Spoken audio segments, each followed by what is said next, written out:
새롭게 시작한 또 3월 셀라이프 하나님의 그 은혜와 기대 속에서 시작되어지기를 소망합니다. 자, 이제 다시 3월부터 요한 1서를 가지고 여러분과 함께 말씀을 나누려고 하는데 큰 대주제를 시즌 2라고 잡았습니다. 시즌 2의 첫 번째 시간, 오늘 우리 공동체를 설레게 할 생명의 사귐이라는 주제로 함께 말씀을 나눌 텐데요.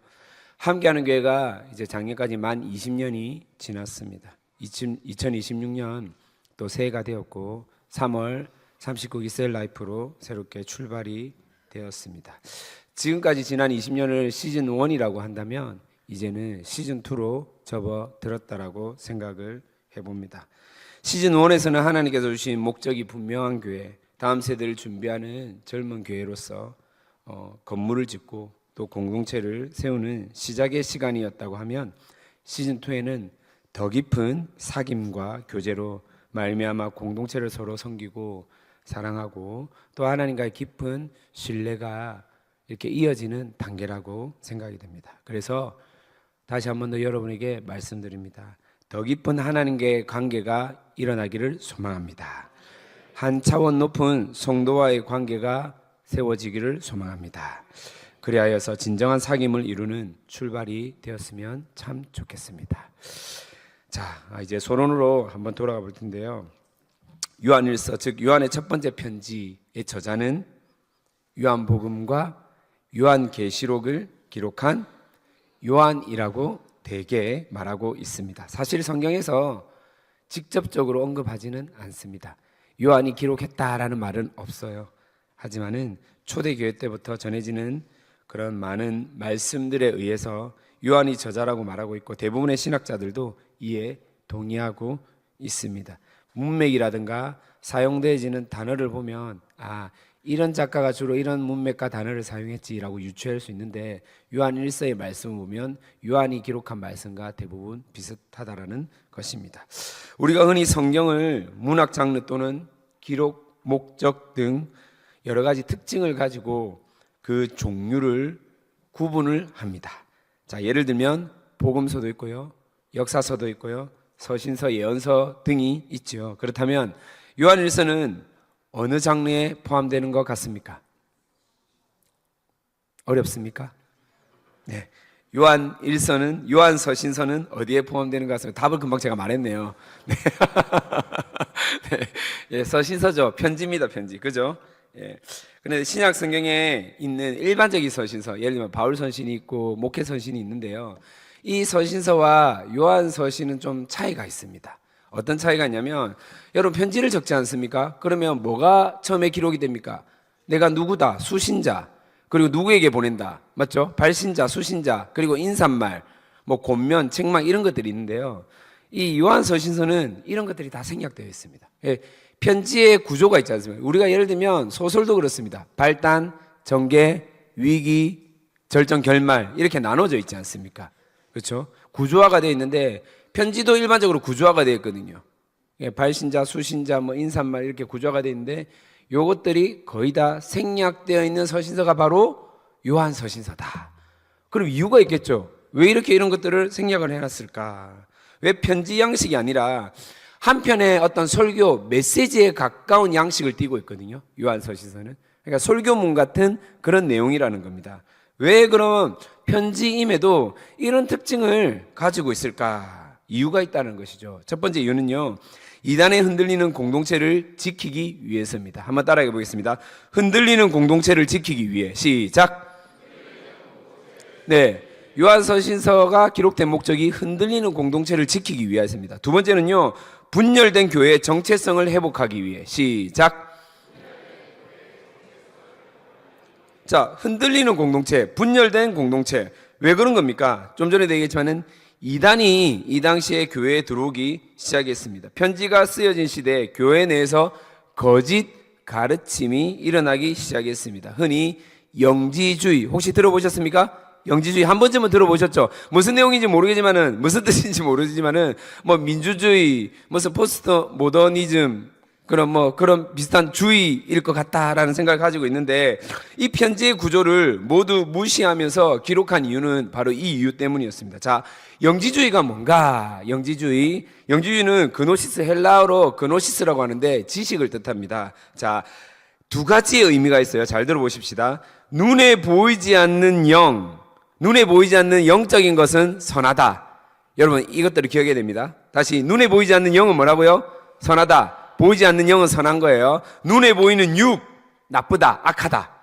참 쉽죠? 눈에 보이지 않는 것은 뭐라고요? 선하다. 보이는 것은 악하다. 이게 기본 명제입니다. 이원론적 사고를 갖고 있단 말이에요. 그래서 예수님이 이 땅 가운데 오셔서 십자가에 매달렸다.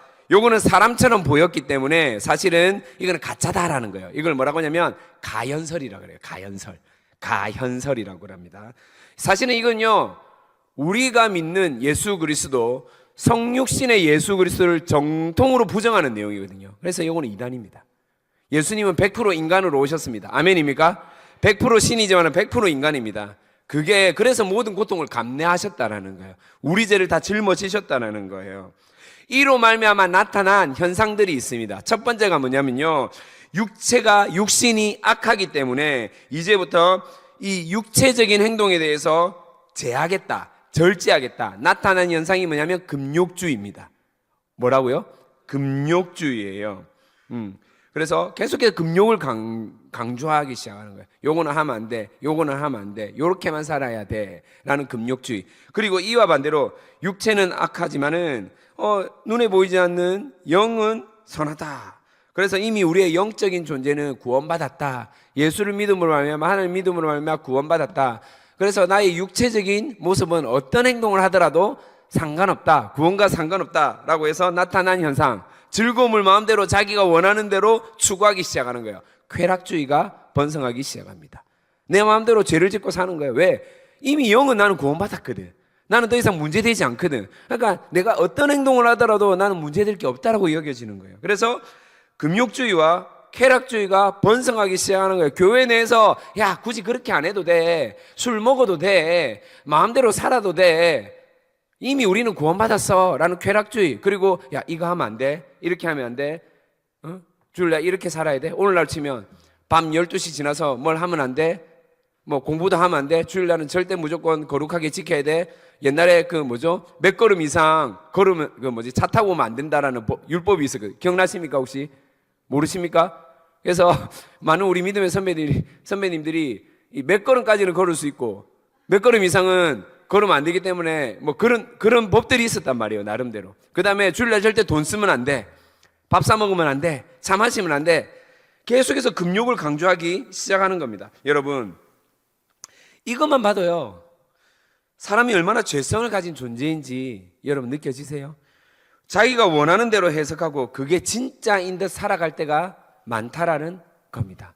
성경을 진리 그대로 받아들이지 못하고 우리가 나름대로 그냥 내가 생각하는 대로, 내가 느낀 대로 이럴 것이야 라고 판단하고 생각하고 결정 내릴 때가 많다라는 겁니다. 오늘날은 안 그럴 것 같습니까? 오늘날 교회는 어떤 것 같습니까? 옛날에 불과 몇 년 전까지만 해도 교회 내에 이게 유행이었습니다. 긍정의 힘, 긍정이면 돼. 예수님은 긍정이야. 우린 예스만 하면 돼.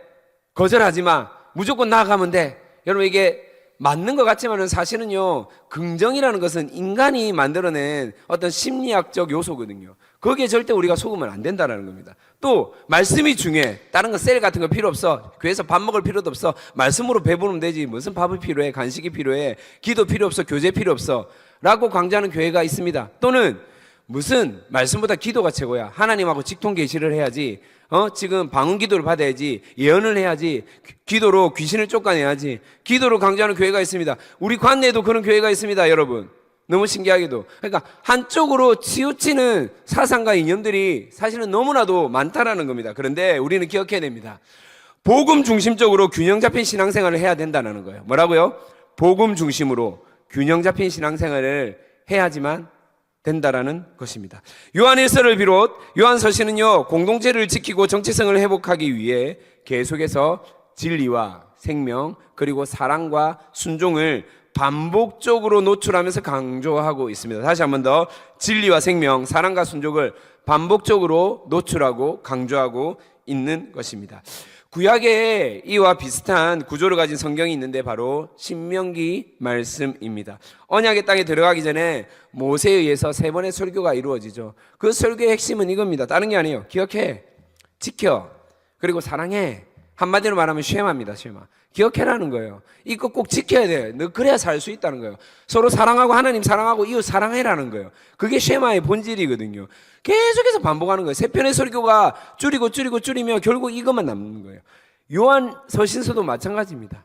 다른 것보다도 이제는 진짜 하나님 말씀 이 진리에 의해서 서로 사랑하고 순종해라는 거예요. 진리로 찾아오신 예수 그리스도, 말씀으로 찾아오신 예수 그리스도, 생명인 예수 그리스도를 받아들이고 사랑하며 순종하라는 그런 핵심이 있다라는 겁니다. 예수 그리스도의 진리 속에 살아야 한다라는 것, 형제를 사랑해야 하는 것, 거룩한 삶을 위해 말씀에 순종하며 살아야 한다는 것을 요한 서신서를 통해서 강조하고 있습니다. 반복하는 이유가 무엇입니까? 중요하다라는 거예요. 기존의 방법을 사용하지 않고 기존의 편지의 어떤 양식을 사용하지 않고 그것들을 무너뜨리면서도 계속해서 반복하며 강조하는 것은 흔들리는 공동체, 무너지고 있는 공동체가 다시 한 번 더 잃어버린 본질을 깨우치기 위함이라는 것입니다. 우리 가운데, 우리 함께하는 교회 가운데 잃어버린 본질이 있습니까? 정체성이 희미해지고 있습니까? 균형이 계속해서 흔들리고 있습니까? 무너지고 있습니까? 여러분, 오늘 말씀을 통하여서 시즌2 함께하는 교회 주신 시즌2 이 말씀을 통하여서 다시 소생되고 살아나는 역사가 일어나기를 소망합니다. 아멘. 자, 본론입니다. 생명에서 사귐으로 우리가 1절을 다시 한번 더 읽어보도록 하겠습니다. 1절입니다. 시작. 태초부터 있는 생명의 말씀에 관하여는 우리가 들은 바요 눈으로 본 바요 자세히 보고 우리의 손으로 만진 바라. 자, 우리가 눈으로 보았고 들었고 만져보았다라는 것입니다. 무엇을 말하는 것이겠습니까? 네, 예수님을 직접 보고 듣고 함께 하였다는 것을 말씀합니다. 자, 이게 무슨 뜻이냐면요, 요한서신서가 기록된 배경이 대략 몇 년도라고 우리가 예상을 하냐면 예수님이 오시고 난 후 약 학자마다 조금 차이가 있습니다. 근데 대부분은 90년에서 95년 90년에서 95년. 자, 보십시다. 예수님이 오시고 90년에서 95년이면 예수님을 실제로 보고 그와 함께 동행했던 사도, 그 다음에 제자, 또 따르는 무리들이 오늘날까지 살아있을 확률이 높을까요? 낮을까요? 낮죠. 거의 다 없는 거예요. 어쩌면 요한이 마지막 사람일 수도 있습니다. 마지막 사람들 중에 한 사람일 수도 있다라는 거예요. 그래서 지금 세대가 어떻게 되냐면 바뀌었어요. 시대가 바뀌었다니까요. 예수님과 직접 동행했던 사람들이 지금 거의 없는 시대입니다. 예수님을 직접 보거나 함께했던 사람들이 거의 없는 세대가 되었다라는 거예요. 그리고 마지막에 지금 요한이 이 편지를 통하여서 말씀하고 있는 겁니다. 나는 직접 보았고 그분과 동행했고 함께 했다는 것을 말씀하고 있습니다. 계시록을 적었던 장소, 이제 밤모섬 가기 전에, 요한계시록을 적었던 밤모섬이죠. 가기 직전에 요한이 머물렀던 장소가 바로 에베소라는 지역이 있습니다. 에베소라는 지역인데 여기서 이 요한서신을 기록을 했거든요. 이 당시에 예수님을 실제로 본 사람들은 거의 없었고 이제 요한도 완전 할아버지입니다. 대략 나이를 한 80세로 잡고 있거든요. 80세 노년이라는 거죠. 자, 그리고 자, 여기까지 킵 해두시고, 그리고 요한이 기록된 복음서 뭐가 있습니까? 요한이 기록된 복음서 뭐가 있죠? 요한복음 1장 1절을 우리가 잠시 읽어보도록 하겠습니다. 시작. 태초에 말씀이 계시니라. 이 말씀이 하나님과 함께 계셨으니 이 말씀은 곧 하나님이시니라. 자, 띄워주세요. 태초부터 뭐가 있었다고요? 말씀이 있었습니다. 이 말씀이 뭐라고 했습니까? 하나님. 맞죠? 맞습니까? 이 말씀은 곧 무엇이라고요? 하나님. 자, 말씀이 곧 하나님이다. 여기서 말하는 하나님은 성부 하나님, 성자 하나님, 성령 삼위 하나님을 나타내게 되면 성자 하나님. 그러니까 곧 말씀이 곧 누구를 나타내냐면 예수 그리스도를 나타내는 거예요. 자, 2절을 다시 요한일서 1장 2절로 돌아갑니다. 시작. 이 생명이 나타내신 바 된지라. 이 영원한 우리가 보았고 증언하여 너희에게 전하노니 이는 아버지와 함께 계시다가 우리에게 나타내신 바 된 이시니라. 아멘. 자, 영원한 생명 그리스도가 우리에게 오셨음을 말씀하고 있는 거예요. 말씀 이꼴 예수 그리스도, 생명 이꼴 뭐겠습니까? 예수 그리스도. 연결이 되십니까, 여러분? 쉽죠? 어렵지 않습니다. 예, 그래서 말씀으로 오신 예수 그리스도, 생명으로 오신 예수 그리스도. 자, 그렇다면 왜 이렇게 표현을 했겠습니까? 서론에 말씀드렸지만은 진리의 복음이 선포되고 전해졌으니 시간이 많이 지나가서 세대가 바뀌었어요. 함께하는 교회 20년이 지나고 새로운 시즌을 맞이한 것처럼 마찬가지입니다. 지금 예수님이 살아계셨던 시즌이 있었고 이제 예수님이 돌아가시고 예수님을 본 적이 없는 사람들이 그 다음 세대가 다시 나타난 거예요. 그런 상황 가운데 있습니다. 그러면 어떤 일이 나냐? 진리가 더 분명해질 때도 있지만은 희석되거나 바래지는 경우도 있습니다. 왜? 똑바로 못 살면요. 그 진리가 정확하게 이어지지 못하면, 계승되지 못하면요, 빛이 바래진다라는 거예요. 여러분, 건물이나 이런 데 가면 햇볕에 노출된 어떤 건물의 시트지가 어떻게 됩니까? 오래 햇볕에 이렇게 노출되면 쭈글쭈글해지고 갈라지고 색깔이 희미해지죠. 맞죠, 여러분? 마찬가지입니다. 이렇게 시간이 지나감에 따라서 희미해졌다는 겁니다. 서론 때 말씀드렸지만은 이 타이밍에 거짓 교사들이 교회 안에 들어오게 됩니다. 그릇된 가르침을 전하게 되는 거죠. 영지주의라고 앞서 이야기를 드렸습니다. 옳고 그름을 가르쳐야 됩니다. 그런데 옳고 그름을 가르치는 건 너무 중요하지만은, 진리를 고수하는 거 정말 중요하지만은, 진리가 희석되지 않는 것은 현 시대 복음을 증거하고 언양을 계승해야 할 책임자로 정말 중요하지만은, 그런데 우리는 기억해야 해요. 이 진리를요, 지식적으로 말로만 떠들면 영향력이 없다라는 겁니다. 복음의 영향력이 없다라는 거예요. 이 언약을 말로만 전한다면 점점 사라지게 될 것입니다. 삶이 살아내지 못하는 언약, 복음은 아무런 힘이 없습니다. 지금 우리는 말하는 것도 중요하지만은 살아내는 것, 살아가는 것이 더 중요하다라는 겁니다. 사랑하는 성도 여러분, 우리가 다음 세대에 구호를 외쳤습니다. 20년 동안 건물도 짓고 뭔가 시설도 만들고 함께 또 교육도 하고 훈련도 했지만은, 이제는요, 우리 안에서 이 복음의 선한 영향력이 우리의 작은 발걸음과 우리의 손짓을 통하여서 나타나야 할 때라는 것입니다. 생명 대신 그리스도를 믿는 성도들이 하나님과의 사귐이 있는 삶, 또한 성도들과의 사귐이 있는 삶을 살아내는 것이 중요하다라는 것이죠. 사귐이라는 것은 무언가 특별하게 행하고 뭔가 화려한 이벤트를 해라는 것이 결코 아닙니다. 3절의 사귐이라는 단어는요, 한번 따라해 볼까요? 코이노니아. 시작. 한 번쯤은 내가 교회 좀 다녔다 하는 사람들은 코이노니아를 들어보셨을 겁니다. 헬라어인데요, 이 사귐이란 단어예요. 이 요한 1서에 4번 나옵니다. 로마서에 1번 나옵니다. 사귐이란 단어가 성경에 총 5번밖에 나오지 않아요. 요한 1서에 주로 다 나옵니다. 예, 사귐, 코이노니아. 진짜로 우리 가운데 하나님 원하시는 것은 뭐냐면요, 내 말이 옳아, 내가 정답이야, 너는 틀렸어. 때로는 필요하죠. 그런데 진짜 하나님 원하시는 것은 뭐냐면요, 우리 가운데 사귐, 코이노니아가 일어나기 원합니다. 코이노니아 진짜 본 뜻이 뭔지 압니까? 원어의 뜻이 뭔지 압니까? 다 아십니까? 이 어원은 뭐냐면요, 저는 제가 원래 알고 있었는데 다시 이렇게 이 말씀을 준비하면서 이 말씀이지, 우리 교회에 진짜 코이노니아구나.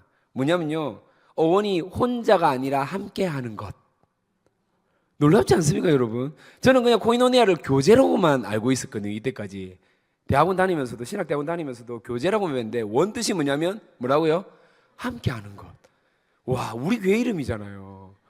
이 교회 이름 누가 지었는지 진짜 소름 끼치지 않습니까, 여러분? 코이노니아, 함께하는 것, 함께하는 것이래요. 즉 함께 나누고 함께 참여하는 것을 의미한다는 것입니다. 사랑하는 성도 여러분, 예수 생명이 우리 가운데 있음을 믿으십니까? 그렇다면 이제 우리가 함께하는 은혜가 있기를 원합니다. 더 이상 옳고 그름으로 나뉘는 공동체가 아니라 함께하는 것, 함께 나누는 것, 함께 안아주는 것. 네. 영화 제목은 기억이 안 나는데 그 최민식 배우가 나와서 이런 대사를 치죠. 내가 너희 서장이랑 밥도 같이 먹고 사우나도 같이 하고, 대사 모릅니까? 너무 성경과 기도에만 이렇게 전무한다고 이런 대사 모르십니까, 여러분? 예. 말이 안 되지만은 함께 할 때 역사가 일어납니다. 아멘입니까? 예. 서장과 함께 했다고 하니까 감옥에서도 풀려나잖아요. 너무 얼토당토한 말입니까, 여러분? 예. 식사도 함께하고 셀모임도 함께하고 예배도 함께하는 우리 함께하는 게 성도이기를 소망합니다. 사실은 혼자가 더 편할 때가 있죠. 예, 제가 여름 겨울 이 캠프를 할 때 우리 청년들 너무 수고하시는데 우리 스태프들 같이 할 때 업무분장을 합니다. 니는 뭐 할 때 한 번씩 너무 속도가 느리거나 원래 가르쳐준 대로 하지 않아서 더 이렇게 복잡하게 꼬이는 경우가 있거든요. 그러면 그냥 내가 할 걸 이런 생각이 들까요, 안 들까요? 혼자 하는 게 훨씬 편할 때가 있단 말이에요. 그럼에도 불구하고 하나님은요, 공동체를 통해서 일하십니다. 아멘. 하나님은 원리예요. 하나님 그렇게 일하신다니까요. 그래서 여러분, 사귐이라는 것은 절대 혼자 할 수가 없습니다. 사귐은요, 함께 하는 거예요. 함께 하는 거예요. 여러분께 요청합니다. 조금 불편해도 사귐이 있는 공동체를 이뤄가기를 소망합니다. 한번 따라해 볼까요? 불편함이 있는 사귐. 예, 혼자 빨리 줄 서서 밥 먹는 게 편하죠. 그런데 식사 속도가 느린 사람과 맞추며 밥 먹는 게 불편할지라도, 나도 정리되지 않는 마음속 이야기를 오픈하는 것이 불편할지라도 그 불편함 속에 더 깊은 사귐이 일어나는 우리 함께하는 게 성도일 줄 믿습니다. 그래서 오늘 적용은 아주 단순합니다. 함께 밥 먹는 거예요. 도망가지 말고. 함께 셀모임 하는 거예요. 도망가지 말고. 마음에 찔리는 사람이 있을 거예요. 모 집사님, 모 권사님, 모 장로님, 모 성도님. 찔린 사람이 있습니까?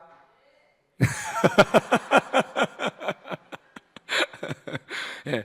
셀장님 속은 다 들어갑니다. 그 셀원 한 사람 한 사람 붙들려고 어쨌거나 셀 모임 참여해서 함께 나누려고 얼마나 애를 쓰는데, 예, 여러분 그 마음에 좀 참여해 주십시오. 예, 그리고 계속해서 도망가시는 분 다음에 꼭 셀장 되는 역사가 일어나기를 소망합니다. 제가 축복하겠습니다. 그렇게 꼭 되어지기를. 할렐루야. 도망가지 마시고 함께 밥 먹고 얼마나 좋습니까? 함께 차 마시고 함께 나눔하고. 예, 그게 함께 하는 거예요. 그게 코이노니아예요. 예, 그렇게 살아내기를 진심으로 축복합니다. 자, 두 번째, 빛 대신 하나님과의 사귐. 5절입니다. 5절 한번 읽어보실까요? 5절입니다. 시작. 우리가 그에게서 듣고 너희에게 전하는 소식은 이것이니 곧 하나님은 빛이시라. 그에게는 어둠이 조금도 없으시다는 것이니라. 네, 하나님은 빛이십니다. 어둠이 결코 함께 할 수 없는 분이셔요. 본문에서는 빛과 어둠으로 표현을 했는데, 즉 하나님은요, 죄와 함께 할 수 없다라는 겁니다. 우리가 하나님과 사귄다라는 의미는 무엇입니까? 우리는 감히 하나님과 사귈 수 없는 존재라는 것을 먼저 인정해야 한다는 겁니다. 이 말이 여러분 받아들여지십니까? 우리가 하나님과 사귈 수 있는 존재입니까? 사귈 수 없는 존재입니까? 없는 존재예요. 왜냐하면 죄인이거든요. 죄인은 하나님과 함께 할 수 없어요. 그런데 하나님의 이 전적인 은혜, 어떤 나의 노력이 아니에요. 나의 어떤 경험도 아니에요. 오직 하나님의 전적인 은혜, 예수 그리스도로 말미암아 죄로 단절된 하나님과 나와의 관계가, 우리의 관계가 연결이 되었다라는 겁니다. 그래서 사귐 속에 함께 할 수 있게 되었다는 것이죠.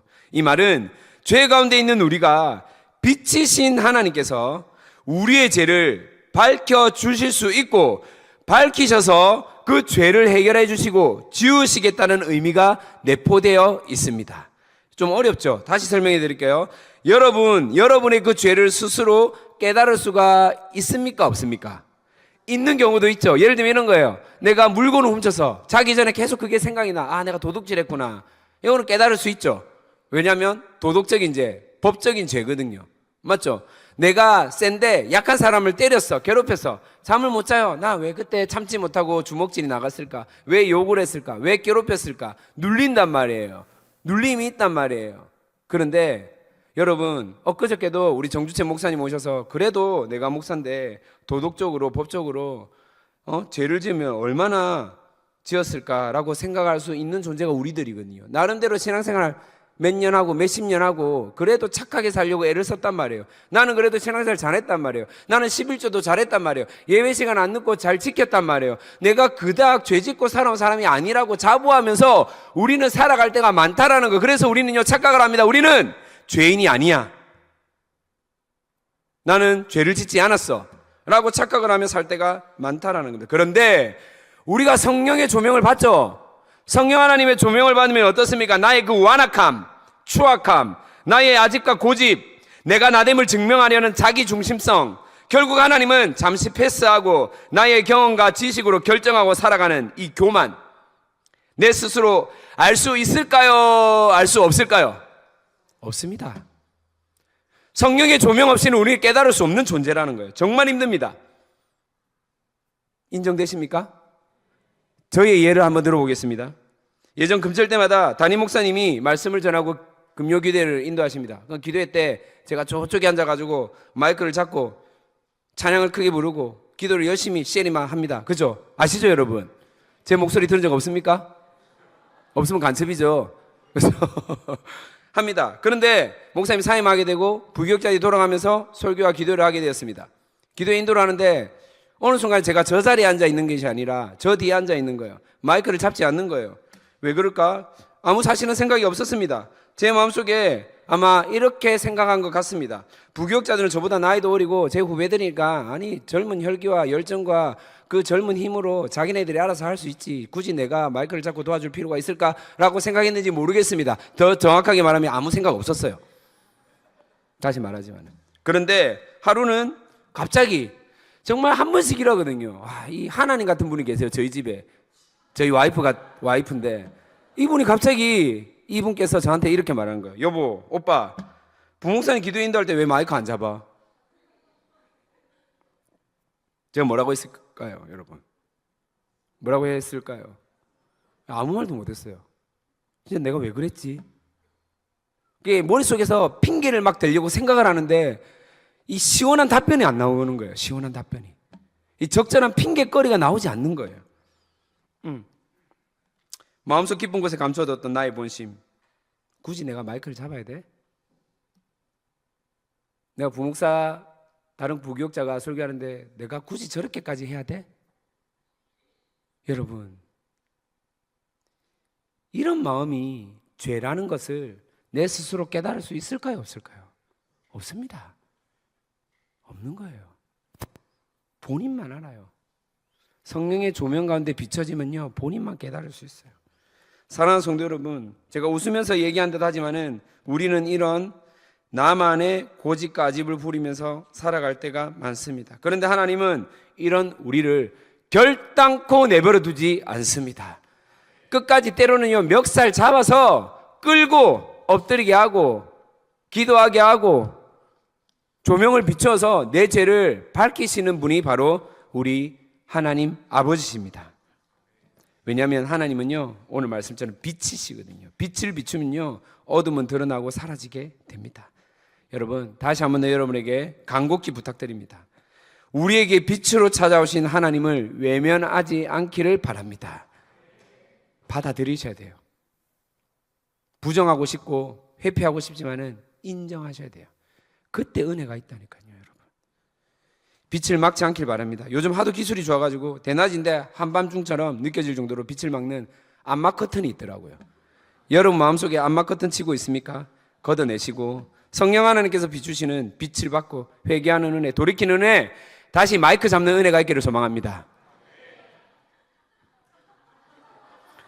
마이크 모자라겠네요. 방송팀 마이크 많이 사놔야 될 것 같습니다. 자, 세 번째 사귐의 공동체입니다. 7절 한번 읽도록 하겠습니다. 7절입니다. 시작. 그가 빛 가운데 계신 것 같이 우리도 빛 가운데 행하면 우리가 서로 사귐이 있고 그 아들 예수의 피가 우리를 모든 죄에서 깨끗하게 하실 것이요.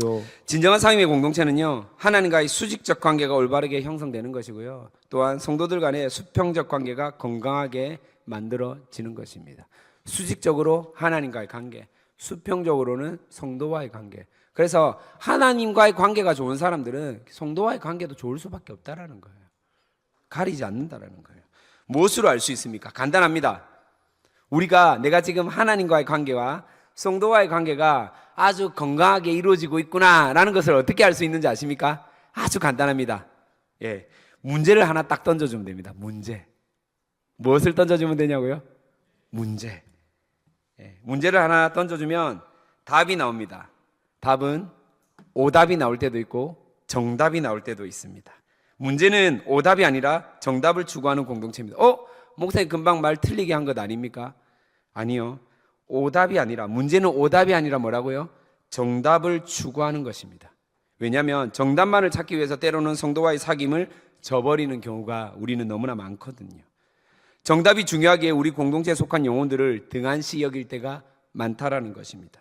우리는 정답을 찾는 세상적 가치를 가진 존재가 결코 아닙니다. 때론 오답으로 인해 공동체가 빙빙 돌아가게 되는 경우도 있겠지만, 오히려 이 오답으로 말미암아 더 하나가 된다면 하나님이 기뻐하시는 공동체가 될 줄 믿습니다. 네, 지난달 아니죠. 지금 3월 1일이니까 이제 2달째죠. 1월 말에 저희가 매년 태국에 그 목회자 세미나를 갑니다. 태국으로 가는데 대상자는 미얀마 목회자들입니다.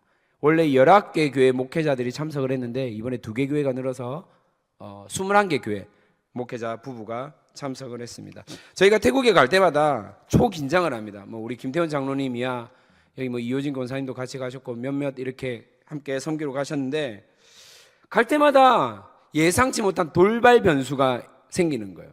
예를 들면 비행기가 갑자기 공항에 도착했는데 취소된다든가, 이륙을 했는데 착륙을 못 한다든가, 결국 다른 공항으로 착륙을 하게 되고 회항을 하게 되고 이런 어려움들이 너무나 비일비재하게 매번 갈 때마다 하여튼 간에 생깁니다. 매번 갈 때마다. 그래서 이번에는 정말 빡세게 미리 구체적으로 기도를 했습니다.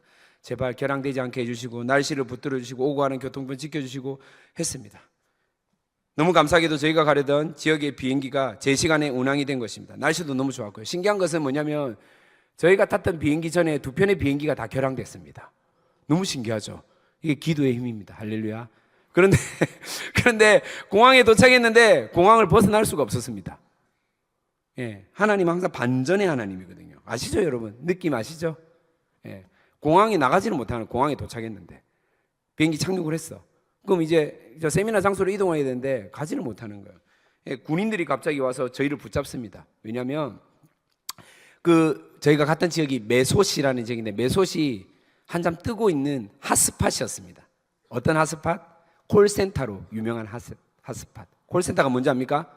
보이스피싱 조직이 계속해서 만들어지는, 그 가운데 한국인들이 많이 연루되었다고 하는 거예요. 그러니까 한국인들은 이 메소시라는 지역에 올 때 현지 태국인이 보증을 해줘야 되나요? 이 사람이 누군지 신원 확인이 되어야 이 지역에서 활동을 할 수 있다라는 거예요. 근데 감사하게도 선교사님이 미리 태국에 보증인 되는 목사님을 한 분 섭외를 했어요. 저희를 보증하기 위해서. 그분이 와가 사인을 하는데 군인들이 그렇게 말하는 거야. 이분 보증인으로서 역할을 할 수가 없습니다 라고 하는 거야. 그 태국 목사님 왜 내가 안 되느냐 했더만, 알고 보니 그전에도 이분이 다른 한국 선교사님 보증을 했는데, 이 한국 선교사님이 나갈 때도 사인을 하고 나가야 되거든요. 근데 사인 안 하고 그냥 도망간 건 아니지. 그냥 간 거예요. 그러다 보니까 이 군인들이 그걸 체크하고 당신은 이제 보증인으로서 역할을 할 수가 없다라고 하는 거예요. 그러니까 이 태국 목사님 너무 또 화가 나가지고 얼굴이 막 울그락불그락 되고 그냥 가버리게 된 거죠. 그럼 우리 어떻게 해야 되겠습니까? 다시 또 사람을 섭외해야 되는 거예요. 공항에 하염없이 또 기다리게 되고 새로운 보증인이 오고, 그럼에도 불구하고 우리는 그래도 비행기가 뜬 것만 해도 감사하고 착륙한 것만 해도 감사하고 이건 아무것도 아니다, 이렇게 서로를 위로하면서 이렇게 세미나 장소로 갔습니다. 그리고 섬겼습니다. 맞이하고 강의하고 기도해야 하고 함께 교제를 했습니다. 식사도 했습니다. 다시 말씀드리지만은 하나님은요 그냥 이렇게 넘어가는 분이 아닙니다. 아시잖아요. 아주 버라이어티 하신 하나님입니다. 저희가 세웠던 교회, 메소스에 세웠던 교회가 한 교회가 있습니다. 맷단은혜 교회. 여러분 기억해 주세요. 맷단은혜 교회가 함께하는 교회 선교입니다. 맷단은혜 교회. 맷단은혜 교회를 담당하는 목사님이 소모아웅 목사님입니다. 얼마 전에 오토바이가 없다 해가지고 저희 교인들이 선교부에서 돈을 모아가지고 최고로 좋은 오토바이를 한 대 사줬습니다. 오토바이를 사줬습니다. 그리고 목회자 세미나가 있으니까 또 소모왕 목사가 가족들을 데리고 이 오토바이를 타고 세미나 장소로 왔겠죠. 근데 잠시 볼 일이 생겼나 봅니다. 자기 오토바이를 타고 나가야 되는데 친구의 오토바이를 타고 나간 거예요. 뭔가 좀 불안감이 오십니까, 여러분? 친구의 오토바이를 타고 갔다가 호텔로 돌아왔는데 중요한 건 그 다음날 그 친구 오토바이가 없어진 거예요. 이 소모왕 목사가 오토바이를 호텔 안에 파킹을 해놔야 되는데 호텔 입구에 놔놓은 거예요. 이 소모왕 목사가 아니 왜 지 걸 안 타고 너무 걸 타고 가가지고 또 그거 너무 걸 탔으면 안에 갖다 놔야지 입구에다 가지고 도난 당했습니다. 결국 오토바이 가격이 얼마냐면 200만 원입니다. 여러분 한 달 사례비가 목회자들 미얀마 목회자 한 달 사례비가 15만 원이에요. 예, 1년 연봉이 날라간 거, 1년 연봉 이상이 날라간 거죠, 여러분. 어떡하겠습니까? 문제가 지금 나타났죠. 문제가 발생됐죠. 은혜 받으러 왔는데 자기 재산이 없어진 거예요. 그냥 재산이 아니에요. 우리가 생각할 때 그냥 뭐 그 정도 그럴 수 있지 이런 개념이 아니에요, 여러분. 심각한 거였어요. 은혜 받으러 왔는데 시험 들고 지금 가야 될 판이에요. 그런데 여기 목회자들이 갑자기 기도를 합니다. 기도를 하더니 자발적으로 헌금을 하기 시작합니다. 예. 오토바이 가격이 얼마라고 했습니까? 200만 원이라고 그랬잖아요. 200만 원. 근데 얼마를 모았냐면 2만 바트를 모았습니다. 만 바트가 50만 원이거든요. 그럼 2만 바트면 얼마예요? 100만 원을 모은 거예요. 여러분 이 목회자들이요. 이 40여 명이 100만 원을 모을 수 있다라고 그 정도 뭐 모을 수 있지 않느냐 생각하는데 정말 어려워요, 형편이. 모을 수가 없어요. 그런데 2만 바트를 모은 거예요. 그리고 선교사님이 이제 연락이 온 거예요. 또 부담감이 있잖아요. 저희 교회가 세운 맷단 은혜 교회 담임 목사 소모왕이 사고를 쳐가지고 지금 오토바이가 없어졌으니 얼마나 저희 부담스럽겠어요. 그래서 선교사님 이야기하는데 어떻게 됐습니까 하는데 2만 바트 헌금이 모여졌다. 그래서 제가 믿음으로 그럼 저희가 1만 바트 헌금을 하겠습니다 이랬거든요. 부담이 되니까. 근데 선교사 바로 답변을 주신 거. 그럼 저도 1만 바트 헌금을 하겠습니다. 그럼 얼마가 모여졌습니까? 계산이 안 됩니까? 다시 이 목회자들이 2만 바트를 모았습니다. 그리고 저희가 1만 바트 헌금하기로 결단했고 선교사님 1만 바트 헌금하기로 했습니다. 얼마가 모여진 거예요? 그럼 오토바이 가격이 얼마나 했습니까? 4만 바트거든요. 200만 원. 오토바이 가격이 다 해결됐죠? 신기하지 않습니까, 여러분? 더 놀란 건 뭔지 압니까? 마지막 날에 이들이 자발적으로 헌금을 더 했다고 합니다. 추가로. 얼마로 모았냐면 1만 바트를 더 모았어요. 그럼 얼마가 생겼어요? 5만 바트. 1만 바트가 더 생겼죠? 그걸 저한테 말하는 거예요. 그럼 제가 어떻게 말해야 되죠? 그러면 저희가 했던 1만 바트는 다른 데로 이렇게 말 안 했습니다, 여러분. 근데 하나님은 어떻게 일하신지 아십니까? 저는 진짜 놀랐습니다. 알고 보니까 이 오토바이를 분실한 목사님이 이 오토바이를 할부로 구입을 한 거예요. 할부 가격이 얼마 남았냐면 1만 바트가 남았던 거예요. 뭐 그 정도는 다 그렇게 하는 거 아닙니까? 라고 이렇게 다들 반응을 보이시는데 여러분 오토바이 가격 4만 바트를 지불했고 남아있는 할부 가격까지도 완전히 해결을 했다는 겁니다. 저는요 이 모습을 보면서 얼마나 제가 가슴이 뛰었는지 모르겠습니다. 예수 믿는 공동체의 특징과 모습이 이러하구나.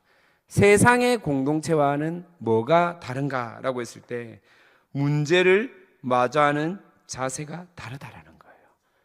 문제가 생겼을 때요 세상은요 이렇게 합니다. 너 때문이잖아. 네가 왜 그랬어? 왜 오토바이를 몰고 갔어? 왜 오토바이를 그따구로 대놨어? 왜 잃어버렸어? 라고 지적질을 합니다. 네 탓. 너 때문이잖아. 예수 믿는 공동체는 아닙니다. 사실을 확인하고 먼저 기도하는 거예요. 하나님, 우리에게 왜 이런 일이 일어났습니까? 아버지의 뜻을 묻는 거예요.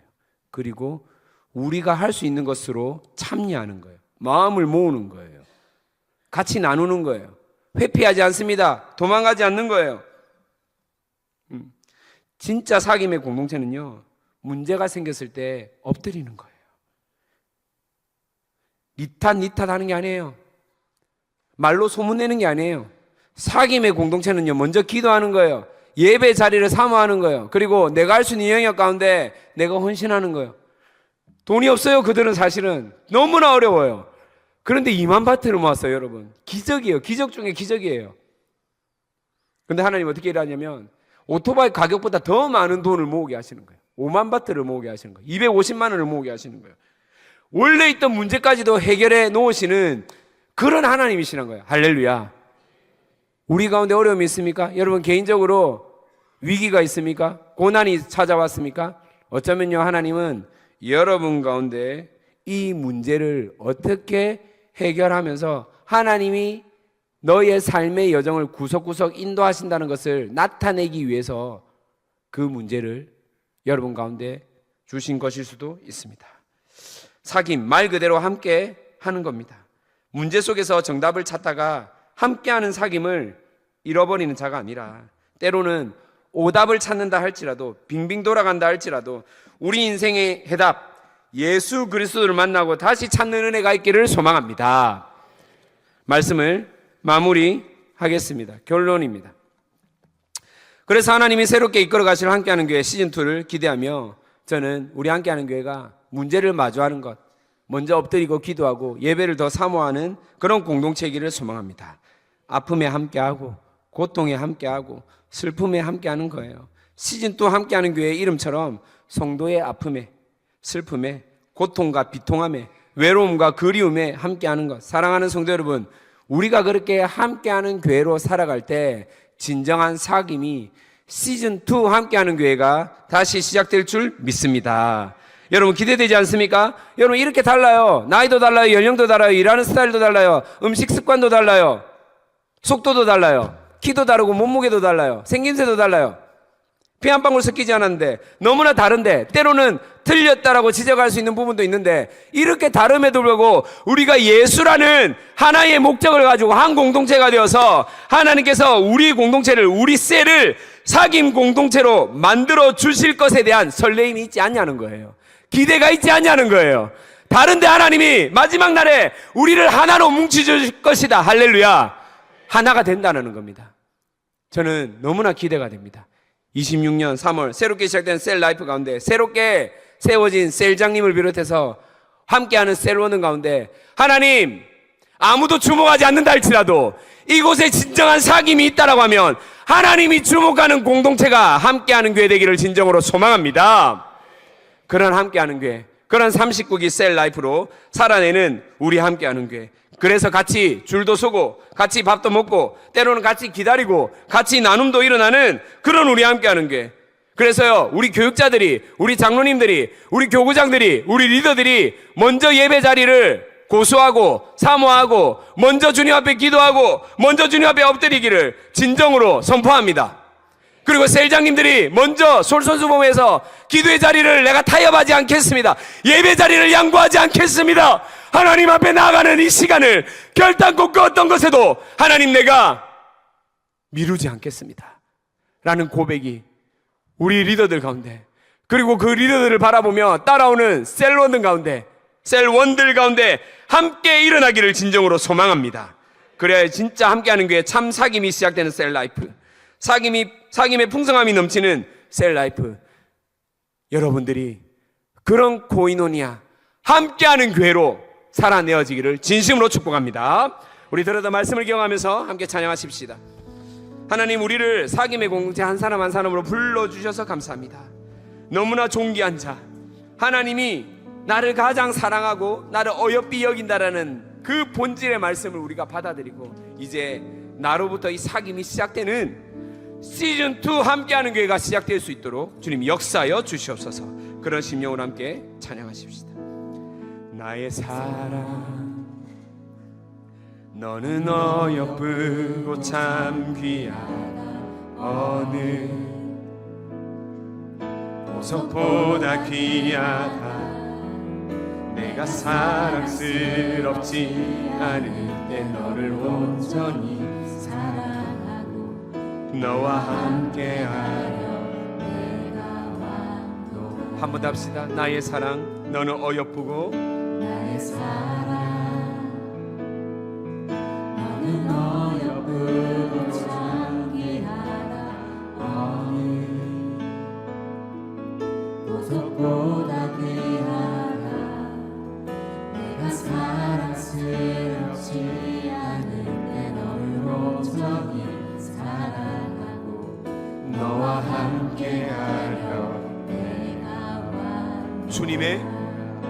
주님의 나라와 뜻이 나의 삶 속에 임하시며 주님 알기를 주만 보기를 소망해.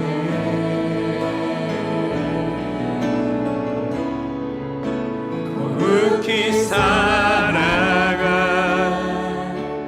힘과 두려움 없는 믿음 주신 나의 하나님 완전한 사랑 찬양해.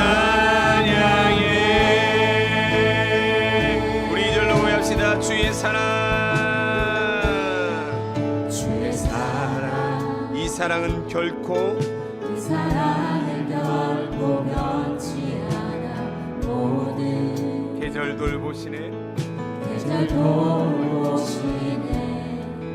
푸른 마르고 꽃을 씨는 주의 말씀은 실시네.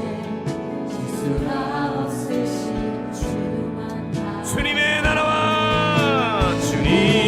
나라와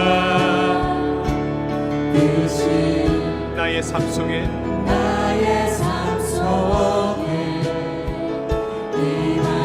임하시며 주님 알기를 주만 보기를 소망해. 아멘. 더 소망합니다. 거룩히 살아가 힘과 두려움 없는 믿음 주신 나의 하나님 완전한 사랑 찬양해. 주님의 나라와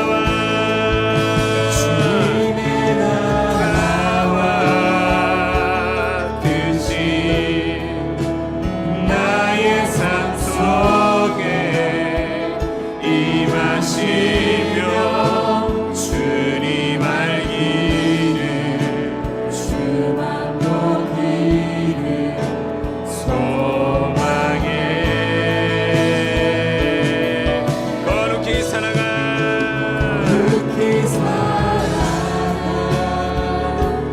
힘과 두려움 없는 믿음 주신 나의 하나님 완전한 사랑 찬양해. 찬양하리 만군의 주님 찬양하리 만군의 주 영원히 함께하시네. 정리하신 사랑의 왕 영원히 통치하신 주님의 나라와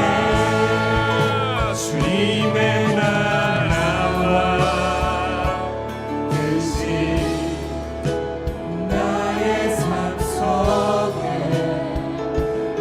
임하시며 주님 알기를 주만 보기를 소망해.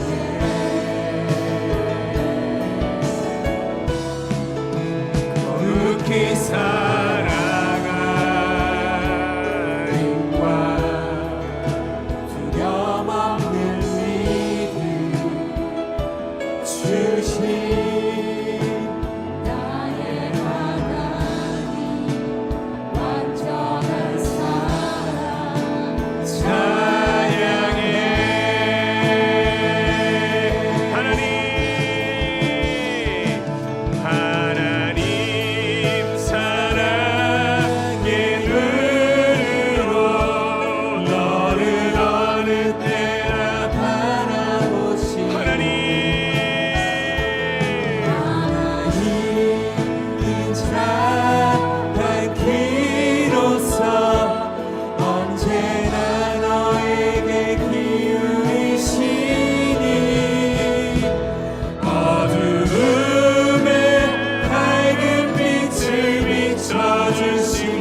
사귐이 일어나게 하여 주시옵소서. 그 사귐을 위해 다시 한번 내가 함께하는 결단의 믿음이 일어나게 하여 주시옵소서. 때로는 나의 문제 가운데 하나님 내가 너무나 그 속에서 빠져나오지 못하고 허우적거릴 때 있사오나 하나님 여전히 나에게 성령의 조명을 비춰주시고 나의 손을 잡고 때로는 나를 도닥거려 주시는 하나님을 신뢰하고 나갈 수 있는 우리 고이노니아 관계를 이루어가는 함께하는 게 성도가 되게 해달라고, 우리 셀라이프 되게 해달라고 우리 주여라고 한번 해준다면 기도하겠습니다. 주여 친밀한 관계가 더 깊어지는 우리 함께하는 성도 되기를 소망합니다. 하나님 아버지 정말로 하나님과의 사귐이 일어나는 교회 되기를 소망합니다. 39기 셀라이프 가운데 하나님 아버지 진정한 사귐으로 말미암아 하나님 우리 함께가 뛰어넘어지게 하시고 내 죄가 성경의 조명한테 드러나게 하여 주시고 발견하게 하여 주시기를 간절히 바랍니다. 우리 성도들을 불쌍히 여겨 주시옵소서. 하나님 정도 말씀하여 주시고 하나님 아버지 정말로 끝까지 하나님께서 생일을 하시네. 그래서 하나님 우리 셀라이프에 하나님 가슴 뛰는 하나님 셀라이프, 하나님 우리의 마음 가운데 설렘이 일어나는 셀라이프, 기대감이 넘치는 셀라이프가 되게 하여 주셔서 성도들 한번 가운데 주님 함께 하시고 하나님 그 위로 가운데 주님 함께 하여 주셔서 하나님 우리의 기대를 소망합니다. 할렐루야 주님 찬양합니다. 주만 바라볼지라. 하나님 사랑의 눈으로 나를 어느 때나 바라보시고 하나님 인자하기로써 하나님 인자하기로써 언제나 너에게 기울이시니 어두움에 밝은 빛을 비춰주시고 너의 작은 신음에도 응답하시니 너는 어느 곳에 있든지 주를 향하고 주만 바라볼지라. 그렇게 우리가 사귐의 공동체로 결단하고 살아갈 때 눈에 보이지 않아도 그 가운데 함께 하시고 우리의 삶의 전 영역 가운데 동행하시는 나의 아버지 하나님이 함께 하심을 또한 우리가 깨닫게 될 것입니다. 그 주님께 우리가 다시 한번 우리의 마음을 올려드리십니다. 우리의 영혼에게 날마다 세은해 주시는 그 주님을 찬양하며 나가기를 소망합니다. 내 영혼이 은총 입어 중한되지 먹고 보니 슬픔 많은 이 세상도 천국으로 할렐루야 할렐루야 찬양하세 내 모든 죄 사함받고 주 예수와 동행하니 그 어디나 하늘나라 주의 얼굴 뵙기 전에 멀리 뵈던 하늘나라 내 맘속에 이루어지니 날로 가깝도다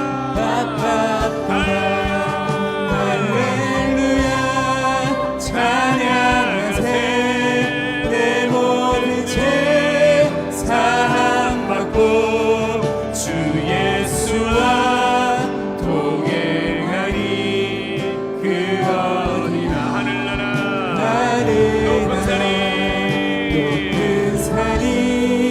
거친 들이 조망이나 궁궐이나 내 주 예수 모신 곳이 그 어디나 하늘나라 할렐루야 찬양하세 내 모든 죄 사함받고 주 예수와 동행하니 그 어디나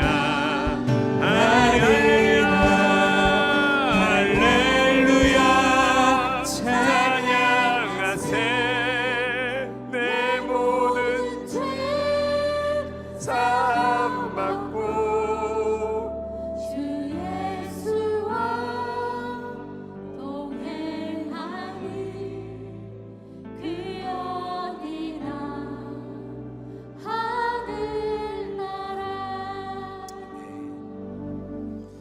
하나님, 이렇게 하나님 나라를 갈망하며 다시 함께하는 교회 시즌2 사귐의 공동체를 이루어가려 합니다. 우리 미약하고 부족하고 여전히 죄성 가운데 살아가고 있지만 예수 그리스도의 그 보혈의 은혜, 도저히 나의 힘과 지식과 경험으로 해결할 수 없는 그 십자가의 능력으로 말미암아 우리가 새롭게 살아난 것처럼 우리의 이 의식도, 우리의 이 아직과 고집도, 나의 앞선 경험도, 나의 그 가치도 주님 앞에서 새로워져서 이제는 진짜 나에게 허락된 이 한 사람 한 사람과 함께 사귐을 이루어가는 우리 함께하는 게 공동체 되기를 소망합니다. 그렇게 살아내리고 결단하는 우리 성도들의 그 걸음 위에, 그 손 내밈 위에 성령님 함께하여 주셔서 때로는 인내하고, 때로는 기다리고, 때로는 품고, 때로는 말없이 눈물 흘리며 하나님 앞에 서원하는 그 마음들 주님 기뻐 받아 주시옵소서. 못 받아도 그렇게 살아내려고 또 하나님 앞에서 하나님께 모든 것들이 왔습니다 라고 고백하며 11조를 가지고 왔습니다. 삶의 구석구석 가운데 하나님의 은혜의 손길이 있음을 고백함으로 감사 제목을 가지고 왔습니다. 여러 가지 제목을 가지고 헌금을 주님 앞에 드려지는 이 손길들을 주님 기뻐 받아주시고 성령 하나님 마음껏 일하여 주시옵소서. 그렇게 하실 주님을 찬양합니다. 믿고 감사드리며 예수님의 이름으로 기도합니다. 아멘. 지금은 우리 주 예수 그리스도의 은혜와 하나님 아버지의 끝없는 사랑과 성령님의 감화 교통하심이 이제 새롭게 사귐의 공동체를 만들어가고 또 스스로 그렇게 사귐을 세워갈 함께하는 게 성도 한 사람 한 사람 가운데 39기 셀라이프 한 영혼 셀장과 셀원들 가운데, 팀장들 가운데, 교구장들 가운데, 리더들 가운데, 또 모든 함께하는 교회 초소에서 드려지는 예배의 현장 가운데 있는 우리 성도들 한 사람 한 사람, 그 가정과 직장 위에 지금으로부터 영원히 함께 있을지어다. 아멘.